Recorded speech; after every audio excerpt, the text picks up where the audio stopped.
Round 3 of the Nations Championship is complete, and in this video I'm going over the games, doing a bit of a review, going through the standings as well. There were some really good games, some good storylines as well. But before we do get into it, if you do enjoy the content, please don't forget to like and subscribe to help the channel grow. I have to give a special shout out to Andrew, who gave me a super thanks, our first super thanks on the channel. I really do appreciate all the support, and if you do give a super thanks in the future, of course I will give you a shout out in the videos.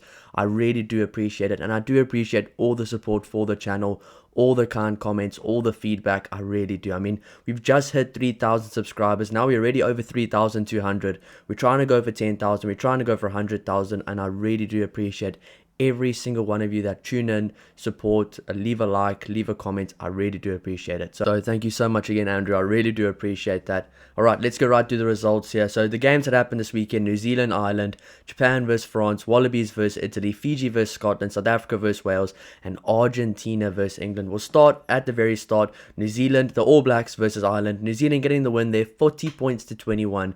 A really good win for New Zealand, a very bad loss for Ireland. I know a lot of people were disagreeing with some of the player ratings for Ireland, but there were some really bad performances from those players, not at the standard we expect. I mean, Stuart McCloskey and those guys, Jameson Gibson-Park, not at the level you want them to be at, and those guys have to be firing on all cylinders if you want to take on the number 2 team in the world in the All Blacks. And the All Blacks are playing like a top 2 team right now. They are playing some incredible rugby, going back to their roots, going back to their DNA of just swinging the ball out wide, playing with a lot of pace, trusting their natural flair, trusting their natural ability, making it difficult for other teams to keep up. And to be honest, over the last few years, I'd say Ireland are playing a lot more like that, where they just play at such a quick pace where no teams can really keep up with them when they're actually playing at their best. But this game was a complete reverse of that, back to the old ways. New Zealand just playing such quick rugby, such good rugby, such physical rugby, such smart rugby. I mean, the kicking variations in their game, the passing variations, the different variations of how they play with momentum, how they play with pace,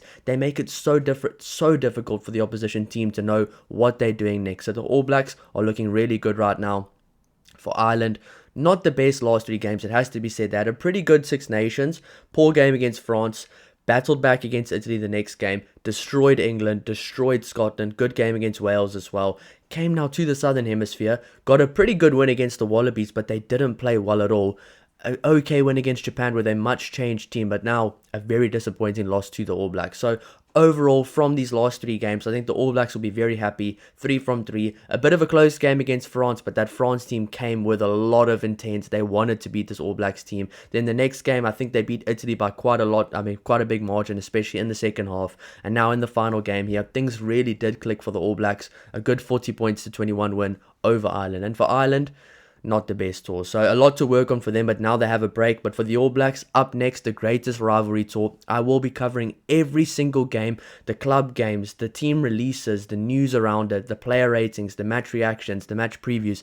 I will be covering everything for the greatest rivalry series. There's going to be a lot more content, a lot more videos coming out on that as well. So if you do enjoy that type of content, please stick around. And if you are an All Blacks fan, don't worry, I'm not biased at all. I will be doing a lot of content for the All Blacks. It's going to be absolutely awesome. It's going to be very fun. I cannot wait. But moving on to the second game of the weekend, we had France versus Japan. France getting the win, 42 points to 15. And you know what? I actually have to give credit to Japan.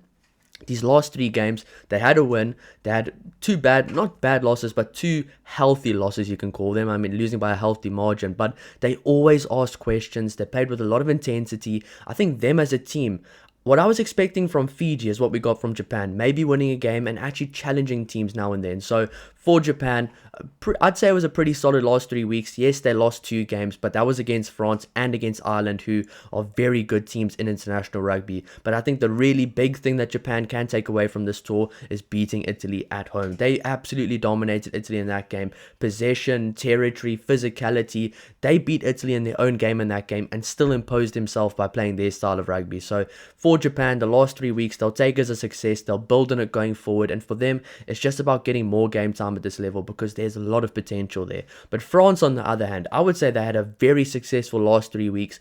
narrowly lost to New Zealand, beat Australia with a phenomenal second half performance, and now beat Japan as well with a healthy scoreline. So for France, they're on the up. I mean, they didn't even play the entire strongest team, but guys really stood out throughout this tournament. And Fabien Bralbery, Yoram Mofana built a phenomenal centre combination.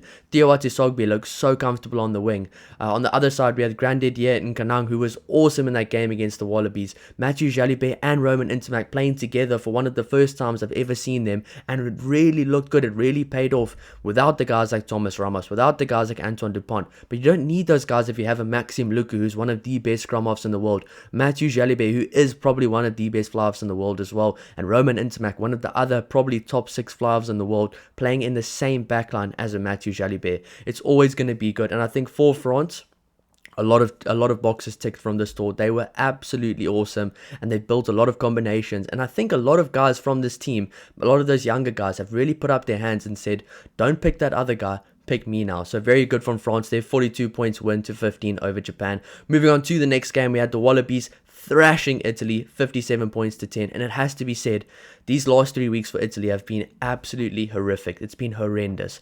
They lost to Japan. I did not expect that, to be honest. I know Japan's a good side, but Italy's been showing some promising signs. Lost to the All Blacks, a much better first half, but obviously the second half, All Blacks showed their quality, and now got thrashed by the Wallabies. And this game was actually a tiebreaker. It was two wins to the 2 wins to the Wallabies, 2 wins to Italy. Now 3 wins to the Wallabies, and a much bigger average scoreline to them now after this as well. So for the Wallabies, a really good game. In my opinion, they were the better team against Ireland. They just didn't get it across the line, which I think isn't a lack of quality. It's just a lack of experience, and those guys not winning enough games to understand what to do to get your team to win. A poor performance in the second half against France, but they were in the lead at half time, and now a much better, much more clinical 80-minute performance against Italy. So the Wallabies have a lot of potential. They do. They could have beaten Ireland. They beat France in the first half, poor second half, and now they thrashed Italy. The World Cup is in Australia next year. They'll be on home soil. They play much better on home soil. This team will get a lot more caps together now this year, a lot more games together. I'm actually very excited to see where the Wallabies go from this. They've got some incredible players. I mean, Carlo Tizzano isn't even the normal starting guy. He was awesome. Fraser McWright's awesome. Tom Hooper's awesome. Rob Valentini, one of the best players in the world. Harry Wilson as well. Ryan Lonergan really impressed me throughout the last few games, although Declan Meredith was a lot better in this game, and they still have a Ben Donaldson, they still have a Carter Gordon as well, Len Ikitau, Joseph Suoli'i, Hunter Paisami waiting in the wings, Filippo Danguni made a good impact from the bench, Harry Potter was awesome, and they still have Dylan Peach, Max Jorgensen, Tom Wright, so many incredible, Angus Bell as well. They have so many incredible players in this Wallabies team. It's going to take some time, but they are definitely getting better, and they actually could have probably won 3 from these last 3 games, but it's about time the Wallabies actually started winning these games instead of us saying, well, they could have won that game. But the potential, you can't deny it. They could be a scary side for the World Cup next year. That game against the All Blacks is going to be very interesting. I think it's week 2 or round 3 of the World Cup next year. Going to be very exciting. But moving on to the second half of the games, Scotland getting the win, 33 points to 17 over Fiji. Fiji was looking good in the first half. They were looking like the better team, in control of the game, playing with their pace, imposing themselves, playing with their own skill. A much better game from Fiji, it has to be said. The first 2 games, they were a bit loose, playing like it was a sevens game, trying a lot, good in the first half always, but then the second half just getting absolutely ran over. Same thing here, but Scotland did make a lot of changes in that first half, and I've seen a lot of comments, and I completely agree with it. Duan van der Merwe was awesome. When Sione Tuipulotu came on, he brought the leadership, he brought the stability, he brought that kind of consistency that you need in that position. Jamie Dobie, in my opinion, played much better than George Horn in the number 9 position this week. But could that be a thing of George Horn not getting enough game time either? I mean, he's a really good player, but he maybe hasn't been playing enough for Scotland. Just a little thought out there. He has not been playing enough, and he has the potential to be a good player. But Jamie Dobie came on, he was awesome. Duan van der Merwe was absolutely incredible. Sione Tuipulotu was awesome when he came on as well. Pierre Schoeman when he came on. So the bench brought the impact, and Scotland finally played their style of rugby, imposed themselves playing their style in the second half. But you have to give credit to Fiji. They put up a good fight. It just wasn't meant to be in the second half. But I think for teams like Fiji, teams like Japan, it's going to take a while. The more they play in this competition, the more wins they'll get, the more experience they'll get, the more opportunities they'll get, the more of an understanding they'll get as a team, because normally you don't really know where's Fiji playing at this time of the year. Now everybody knows. Now Fiji knows they can play against the best teams every single week and just build week to week. So I'm very excited for the prospect of Fiji and Japan being in the future. And I would like to maybe see a team like Georgia as well in the future, because I do think they deserve to be around these teams. They're a very good team as well. So it's going to be interesting to see what they do in the future with this tournament, because there's a lot of potential to maybe expand it or maybe do a promotion relegation as well. That would be very exciting. Maybe they do that already. Maybe they said they're going to do that, but I'm not too sure. But Scotland, a very good second half, showing their quality. The starting players just showing that they have a much bigger level than those other guys, those second and third choice players in the team. Moving on to the second to last game here, Springboks 43 points to 0 victory over Wales in Durban. The conditions were extremely difficult. As someone that's lived in Durban, played in Durban for most of my life, a nighttime game in Durban should actually become illegal, because the ball becomes like a bar of soap. It's like incredible humidity, and it's the whole day though it can be absolutely dry, but at night the field literally gets wet, the ball gets wet, you could just see it. It's like playing in the rain, it's like playing in the snow almost. It's unbelievable, the conditions, how much it changes. So the turnovers, the handling errors, I understood it. I know a lot of people thought it was a sloppy game, and to be honest, it was a sloppy game, but you're always going to have a sloppy game in the evening in Durban. They have to make it in the day. I think I remember the game 1 of the British and Irish Lions 2009. Perfect time to play the game in the day. The ball wasn't wet, the ball was just perfect, and you could see they were playing some very good rugby as well. So just a thing for the future World Rugby, if you are watching, that's maybe just a little thing that you can do to make the game a bit better. But Springboks, a good game from them. A lot of changes still, 4 debuts. And I have to say, Wales were okay. They weren't great. They made a few changes. But throughout the last 3 weeks, Wales have gotten a lot better. They beat Fiji, which was a very good win for them. They challenged Argentina, which I think is a very positive sign for them. And they had some periods throughout this game where I thought they were going to score some points. But to be honest, I think the whole conditions, the whole game itself was just scrappy from start to finish. Not the best game to watch. But I think for both sides, there were selection questions or selection answers made as well. I think Carlos Lusardi for the Springboks was brilliant. I thought Jan Hendrik Wessels from the bench came on, made a good impact. I thought Vusi Moyo was very solid in the 10 jersey. But when Mani Lebok came on, he was pulling the strings. I thought Damian Willemse showed he is clearly the number 115 choice. And Herschel Yankees actually came on in the second half and was setting some beautiful passes out wide, some crisp service as well. So some interesting selections to be made going forward with the Greatest Rivalry series. But for Wales, they changed their centres, they changed a few things, and you could see that there were a few differences from those other players to now. I think if they stuck with the same centre combination, maybe Wales could have scored a point or two. I just think that Wales they're building something good right now. They have been building something great. But I think against the Springboks, like right now against the world champs, maybe kind of trying things out, it's not the best time. But still, Wales are on the up. You have to be positive about them, because from where they were a year ago to now, they're in a much different place, and they are building from week to week. So that's always a positive sign. Final game of the week, England versus Argentina. This was a very fiery test match in Argentina. I saw something before the game, like the players weren't going to go onto the field or something like that. Irrespective of all of that, irrespective of all the drama, the atmosphere was absolutely incredible. And I think that's what makes playing in Argentina special, is that these countries like the Spain's coming into rugby now, Portugal's coming into rugby now, Argentina, all these teams are starting to grow their rugby scene.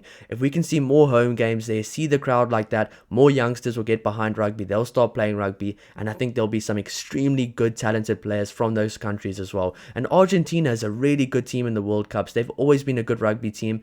They just missed out on this game though. 31 points for England, 24 points for Argentina. A really good win for England. It has to be said, away from home, hostile environment, things not going their way, but they still managed to get the win. Some brilliant moments in the game from Tommy Freeman, from Emmanuel Faye-Waboso, and I said this weeks ago, play those guys in their specialist positions, because they are incredible wingers. They will do great things from those positions. They can, of course, work away from those positions and work into the centres if they need to, but play centres as centres, play wingers as wingers, and look, a very good performance. Those guys are extremely good under the high ball. Crossfield kick gathered, a lot of high balls gathered as well, and I think England can really build from this.